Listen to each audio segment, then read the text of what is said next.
मेरा नाम इकराम है। मेरा ताल्लुक़ हरीपुर के खूबसूरत गांव से था, लेकिन मैंने अपनी उम्र का सारा हिस्सा लंदन रहकर ही गुजारा है।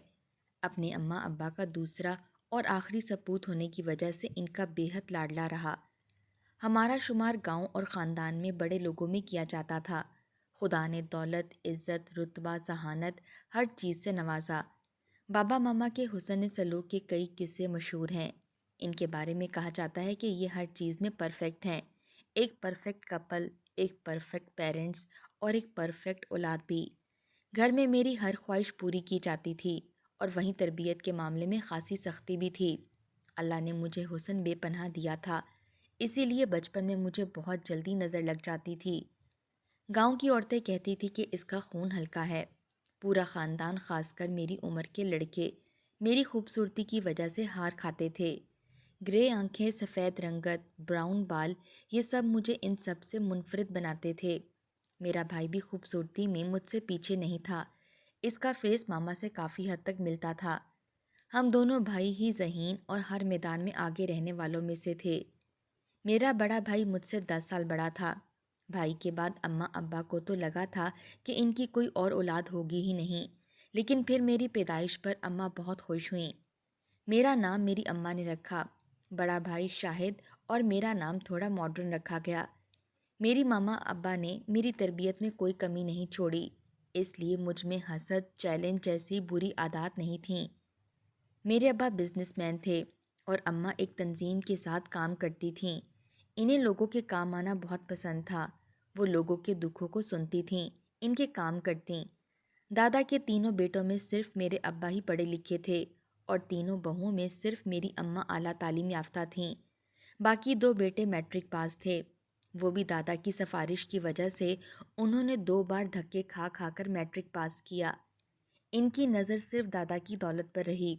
तभी दादा ने जायदाद में इनका हिस्सा देकर हमारे साथ ज़िंदगी गुजारी। अम्मा दादा की चहेती बहू थीं। वो इनसे गांव की औरतों के मसले पर राय ज़रूर लेते थे। मैं भी इनकी तरह पढ़ाई लिखाई का शौकीन था। मुझे आर्ट्स मशगले के तौर पर पसंद था। शरारतों की वजह से मैं हर एक की नाक में दम किए रखता था। बड़ा भाई मेरी हर चीज़ का ध्यान रखता। अगर ये कहा जाए कि मॉम के बाद वो मेरी दूसरी मॉम है, तो गलत नहीं होगा। मॉम की ज़्यादातर आदत मुझ पर भी थीं, लेकिन यहाँ हर किसी की तारीफ़ करने में मैं बीमार हो जाता। जब किसी की दावत पर जाऊँ तो हफ्ता बुखार नहीं उतरता था। पहले पहल सबको लगा कि ये दकियानूसी बातें हैं, लेकिन जब डॉक्टर की दवाई की बजाय दम से आराम आया और तावीज़ ने असर किया, तो मॉम को यकीन हो गया कि वाकई ऐसा है। मॉम हर वक्त मुझे दम करवाती रहतीं और फिर सदका खैरात देती रहतीं। वो मेरी तरफ से काफ़ी परेशान रहती थीं। मन तो मुरादों के बाद इन्हें बेटा मिला था, इसलिए वो मुझे लेकर बेहद हसास थीं और यहाँ ख़ानदान में सभी चलते रहते थे, इसलिए वो मुझे बाहर भेजना चाहती थीं। मैं पढ़ाई में भी गांव में सबसे आगे था। वैसे तो भाई भी सबसे आगे था, लेकिन वो सबसे बड़ा सपूत होने की वजह से और इसका हम उम्र कोई लड़का ना होने की वजह से सबकी नज़रों से बचा रहता था। मैं स्कूल में हमेशा अव्वल पोजीशन का हकदार ठहरता था। किसी भी मुकाबले में शिरकत हो या फिर तकरीर, मैं हर एक में पेश पेश रहता और इसी वजह से मेरे कज़नों को ख़ानदान भर में बातें सुननी पड़ती थीं। मेरी शरारतों से सारा घर परेशान रहता, जबकि बड़ा भाई संजीदा तबीयत का मालिक था। वो बहुत कम शरारत या हंसी मजाक करता था। इसे बस पढ़ने का शौक़ था। मैं कभी दादा के साथ शरारत करता और कभी इनके साथ मस्ती करता।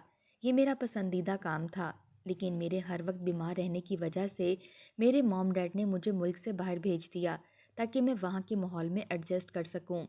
भाई मुझसे बड़ा था, लेकिन वो हमेशा मॉम डैड के पास ही रहा। भाई ने बाबा का सारा बिजनेस संभाल लिया था। आजकल इनके लिए लड़की देखी जा रही थी। चाची और ताई ने भी अपने ख़ानदान की लड़कियां दिखाईं, लेकिन मॉम चाहती थी कि भाई अपनी पसंद की लड़की पसंद करे और भाई को बामुश्किल ही कोई लड़की पसंद आती। इनकी शर्मीली तबीयत की वजह से वो कम ही किसी से घुलते मिलते थे। जैसा कि मेरे अब्बा एक बहुत बड़े बिजनेसमैन थे, लेकिन दादा की वजह से वो शुरू से गांव में ही रहे, क्योंकि मेरे दादा गांव के सरपंच थे। गांव में रहकर भी डैड ने शहर का सारा बिजनेस खुद ही संभाल रखा था। पढ़ाई मुकम्मल करने के बाद मैं भी कारोबार को संभालने का इरादा रखता था। लंदन में रहकर मेरी आदत सारी गैर मुल्की ही थीं। पार्टी, क्लब, नाच गाने का शुरू से शौक़ रहा। हाँ, बहरहाल अब तक गर्लफ्रेंड का तजर्बा नहीं हुआ मुझे। दोस्त बनाना और घूमने फिरने का मुझे शौक रहा है। मैं लंदन की आला यूनिवर्सिटी में तालीम हासिल कर रहा था। सेल्फ मेड होने की वजह से मैंने हमेशा अपने बलबूते पर ही ज़िंदगी गुजारी है। इसी वजह से अक्सर चाचा और ताया के बच्चे मुझसे जलते रहते थे। मैंने बारह अब्बा से कहा कि अब्बा मैं पाकिस्तान आना चाहता हूँ या घूमना चाहता हूँ। वो मुझे कहते बाहर के मुल्क में घूमो, और हमेशा फिर बात गोल कर जाते। वो मुझे पाकिस्तान बुलाना ही नहीं चाहते थे। भाई ने अपने ऑफिस वर्कर से पसंदीदगी का इजहार किया। अम्मा अब्बा इनकी शादी की तैयारियों में मसरूफ़ हो गए। लड़की वालों को भी भाई पसंद आए थे और अम्मा को भी लड़की अच्छी लगी थी। मुझे ये खबर बात पक्की होने पर फ़ोन पर सुनाई गई। मैं बहुत भड़का था, भाई से नाराज़ हो गया। मुझे ऐसा लगा कि वो मुझे इग्नोर कर रहे हैं। हमेशा मुझे खुद से दूर रखा और भाई को अपने पास रखा। हालांकि भाई मुझसे बड़े हैं। मैं इनकी शादी को एंजॉय भी ना कर सका। भाई ने मुझे कहा, यार तुम पाकिस्तान आते ही बीमार हो जाते हो, तभी तो तुम्हें अब्बा ने आने नहीं दिया। तुम वीडियो कॉल पर हर फंक्शन पर हमारे साथ रहना। और मैं बेदिली से मान गया। खैर, भाई की शादी हो गई। भाई भाभी को लेकर शहर शिफ्ट हो गए थे। वो एक कामयाब बिजनेसमैन थे। भाभी बेहतरीन इंतखाब साबित हुईं। जितने भाई शर्मीले थे, उतनी ही भाभी हंसमुख और शरारती थीं। हम दोनों अक्सर वीडियो कॉल पर मिलकर भाई को तंग करते थे। भाभी अम्मा और अब्बा की बहुत इज्जत करती थीं। इसी बात पर चाची जेलस होती। यहाँ तक कि भाई के यहाँ बेटा पैदा हुआ तब भी अब्बा ने मुझे आने नहीं दिया। दादा भी इस दुनिया से रुखसत हो चुके थे। अब हमारी जब भी बात होती, मैं लड़कर कॉल काट देता। अचानक अम्मा की तबीयत खराबी का सुनकर मैं बहुत परेशान हुआ। मैंने अब्बा से झगड़ा किया कि मुझे पाकिस्तान आना है। भाई ने भी हमायत की कि इसे पाकिस्तान आने दें। जाने ऐसी कौन सी वजह थी जो वो मुझे पाकिस्तान नहीं आने देते थे। वो मुझसे कुछ छुपा रहे थे। माँ की तबीयत संभल जाने के बाद भी मुझे सुकून नहीं आया। मैं इनसे मिलना चाहता था। आखिरकार उन्होंने मुझे पाकिस्तान आने की इजाज़त दी। अम्मा ने मेरा सदका दिया। इनके प्यार पर मैं मुस्कुरा दिया। सब लोग मुझसे मिलने आए। डैड ने मेरे आने पर ग्रैंड पार्टी रखी थी। मुझे ऐसा लगा जैसे कोई मुझे घूर रहा है, लेकिन मैंने अपना वहम समझकर झटक दिया, क्योंकि वहाँ सभी काम में मसरूफ़ थे। मैं बरसों के बाद लंदन से आया तो अब्बा ने ज़बरदस्ती गांव में एक शादी पर भेज दिया। रिश्तेदारों से मिलो जुलो, लेकिन वहाँ जाकर अजीब हालात हो गए। डैड की बात मुझे ठीक लगी। इतना अरसा बाहर रहने के बाद मुझे यहाँ एडजस्ट करना वाकई मुश्किल लग रहा था। यहाँ इतनी गर्मी थी, ऊपर से यहाँ के लोगों की बातें मुझे कोफ्त में डाल रही थीं। यहाँ के लोग मुझे ऐसे घूर रहे थे जैसे मैं किसी और सियारे की मखलूक हूँ। मेरे कज़न्स बिल्कुल नहीं बदले थे। वो बचपन में जैसे बदमाश तबीयत थे, वो अब भी वैसे ही थे। चाचा ने मेरे आराम का ख्याल करते हुए मुझे कमरे में जाने का कहा। मैं भी शुक्र मनाता कमरे में आ गया। पता नहीं कहाँ से एक लड़की खुद को चादर में छुपाए मेरे कमरे में आ गई और चिल्लाने लगी और मुझ पर इल्ज़ाम लगा दिया। वो मुझे गौर से देख रही थी। मैं इसे भेजना चाहता था, इसके चिल्लाने पर बुखला गया। मुझे समझ न आई कि अचानक हुआ क्या है।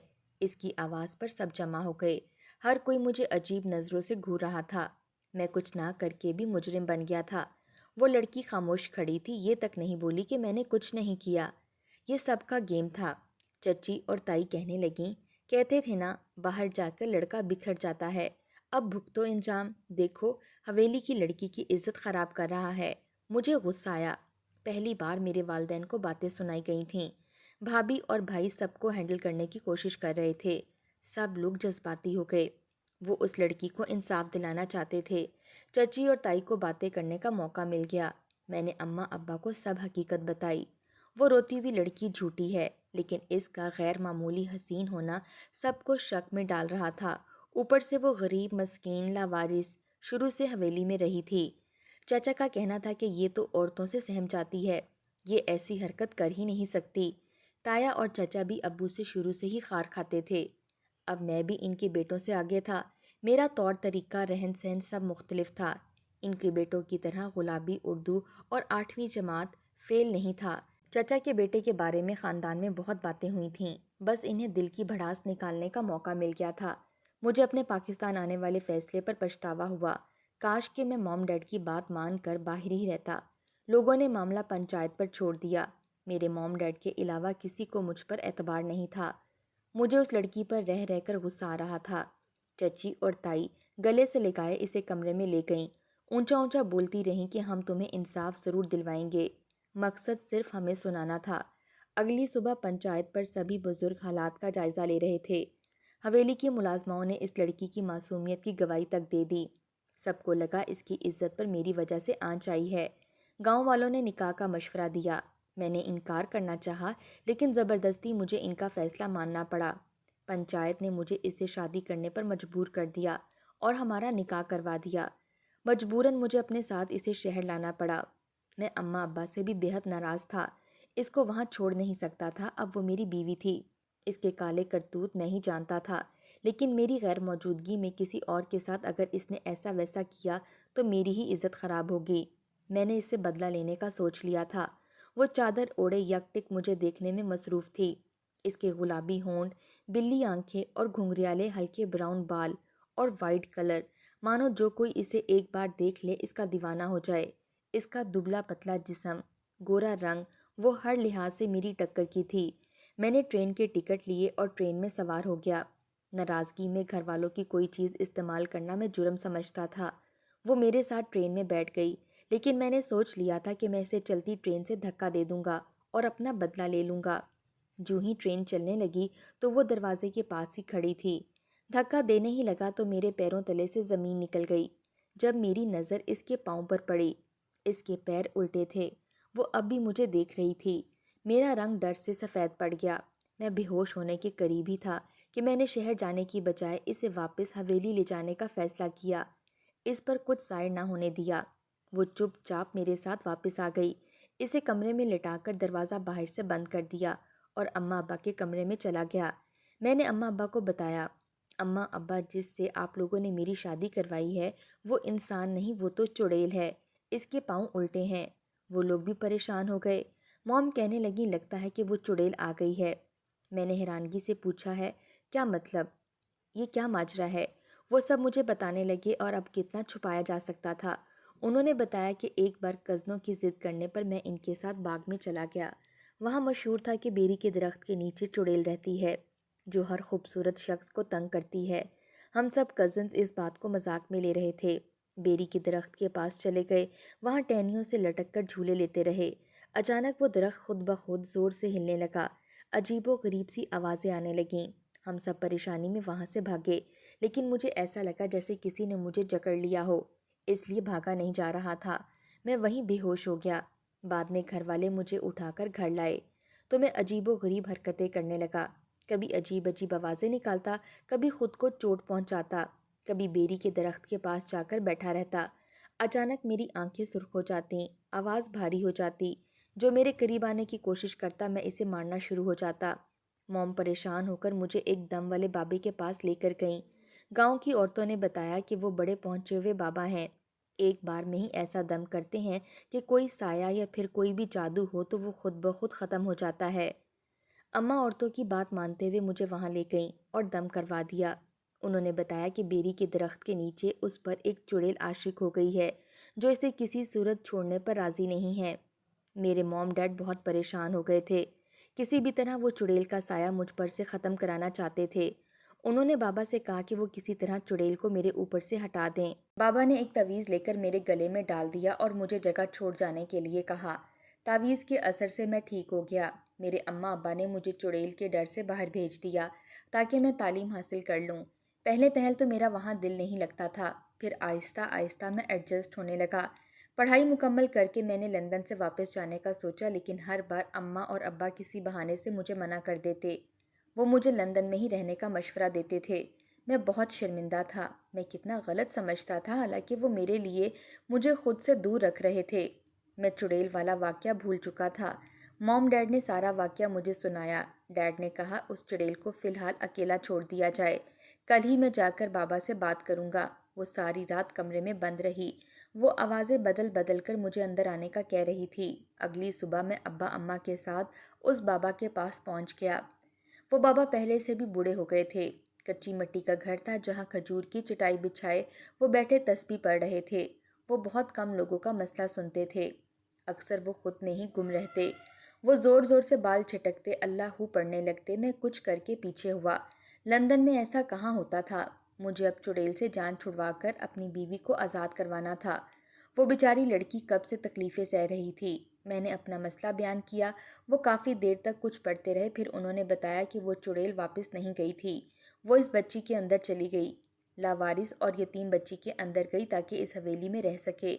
اس نے خوبصورت اور لاوارث بچی کا انتخاب کیا تھا تاکہ کوئی اس کا راز نہ جان سکے۔ وہ بس تمہارے آنے کی ہی منتظر تھی۔ اس بچی نے تمہارے ساتھ کچھ نہیں کیا، چونکہ جو کر رہی ہے وہ چڑیل ہی کر رہی ہے۔ میرے ابا نے ان سے ان کا حل پوچھا۔ وہ ہماری حویلی میں آ کر اس کا توڑ نکالنا چاہتے تھے۔ وہ مجھے گلے سے لگائے آیات پڑھ رہے تھے۔ وہ اس بچی کے لیے بھی دعا کر رہے تھے۔ بابا کو گھر آتے دیکھ کر سبھی حیران رہ گئے۔ ہم انہیں گاڑی میں بٹھا کر حویلی لے آئے۔ وہ جیسے جیسے کلام پاک پڑھ رہے تھے اور ساتھ ساتھ ایک سفید دائرے کے اندر ہمیں انہوں نے بٹھا دیا۔ کمرے سے کئی چیزوں کے ٹوٹنے کی آوازیں آنے لگی تھیں۔ وہ کہتی مجھے باہر نکالو، میں نے اکرام سے شادی کی ہے، میں اس کی دلہن ہوں، اس لڑکی کو میں مار دوں گی اگر مجھے باہر نہ نکالا گیا۔ بابا نے مجھے کہا تم اسے اپنی باتوں میں الجھاؤ۔ میں نے کہا اچھا تم ایسا کرو، تم اس لڑکی کو چھوڑ دو، تم تو چڑیل ہو، میں کیسے تم سے شادی کر سکتا ہوں؟ وہ انکاری ہوئی اور زور زور سے پھر سے چیخنے لگی۔ بابا نے اسے کہا کہ تو اس بچی کے جسم سے نکل جا۔ وہ بار بار انکار کر رہی تھی۔ وہ میری عاشق تھی، وہ میرے ساتھ رہنا چاہتی تھی۔